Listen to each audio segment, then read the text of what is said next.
মই ৰূপেশ গোৱালা ঈশ্বৰৰ নামত শপত খাই কওঁ যে বিধিৰ দ্বাৰা স্থাপিত ভাৰতৰ সংবিধানৰ প্ৰতি মই প্ৰকৃত বিশ্বাস আৰু আনুগত্য পোষণ কৰিম। মই ভাৰতৰ সাৰ্বভৌমত্ব আৰু অখণ্ডতা ৰক্ষা কৰিম। মই অসম ৰাজ্যৰ এজন মন্ত্ৰী স্বৰূপে বিশ্বস্ততাৰে আৰু শুদ্ধ অন্তঃকৰণেৰে মোৰ কৰ্তব্য সম্পাদন কৰিম। আৰু মই ভয় বা পক্ষপাত, অনুৰাগ বা বিদ্বেষ নোহোৱাকৈ সংবিধান আৰু বিধি অনুসাৰে সকলো প্ৰকাৰ লোকৰ প্ৰতি ন্যায় আচৰণ কৰিম।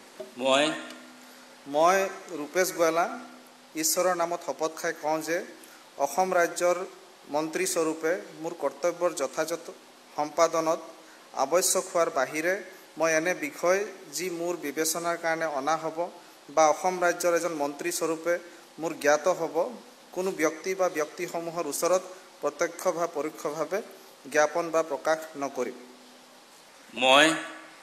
মই ৰূপেশ গোৱালা ঈশ্বৰৰ নামত শপত খাই কওঁ যে বিধিৰ দ্বাৰা স্থাপিত ভাৰতৰ সংবিধানৰ প্ৰতি মই প্ৰকৃত বিশ্বাস আৰু আনুগত্য পোষণ কৰিম। মই ভাৰতৰ সাৰ্বভৌমত্ব আৰু অখণ্ডতা ৰক্ষা কৰিম।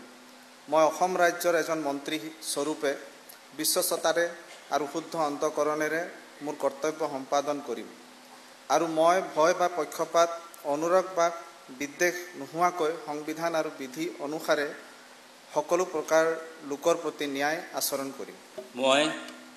মই ৰূপেশ গোৱালা ঈশ্বৰৰ নামত শপত খাই কওঁ যে অসম ৰাজ্যৰ মন্ত্ৰী স্বৰূপে মোৰ কৰ্তব্যৰ যথাযথ সম্পাদনত আৱশ্যক হোৱাৰ বাহিৰে মই এনে বিষয় যি মোৰ বিবেচনাৰ কাৰণে অনা হ'ব বা অসম ৰাজ্যৰ এজন মন্ত্ৰী স্বৰূপে মোৰ জ্ঞাত হ'ব, কোনো ব্যক্তি বা ব্যক্তিসমূহৰ ওচৰত প্ৰত্যক্ষ বা পৰোক্ষভাৱে জ্ঞাপন বা প্ৰকাশ নকৰিম। মই ৰূপেশ গোৱালা ঈশ্বৰৰ নামত শপত খাই কওঁ যে বিধিৰ দ্বাৰা স্থাপিত ভাৰতৰ সংবিধানৰ প্ৰতি মই প্ৰকৃত বিশ্বাস আৰু আনুগত্য পোষণ কৰিম। মই ভাৰতৰ সাৰ্বভৌমত্ব আৰু অখণ্ডতা ৰক্ষা কৰিম।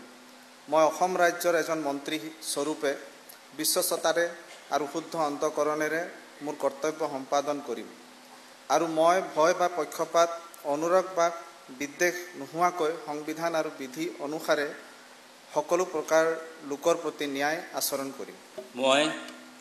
মই ৰূপেশ গোৱালা ঈশ্বৰৰ নামত শপত খাই কওঁ যে অসম ৰাজ্যৰ মন্ত্ৰী স্বৰূপে মোৰ কৰ্তব্যৰ যথাযথ সম্পাদনত আৱশ্যক হোৱাৰ বাহিৰে মই এনে বিষয় যি মোৰ বিবেচনাৰ কাৰণে অনা হ'ব বা অসম ৰাজ্যৰ এজন মন্ত্ৰী স্বৰূপে মোৰ জ্ঞাত হ'ব, কোনো ব্যক্তি বা ব্যক্তিসমূহৰ ওচৰত প্ৰত্যক্ষ বা পৰোক্ষভাৱে জ্ঞাপন বা প্ৰকাশ নকৰিম।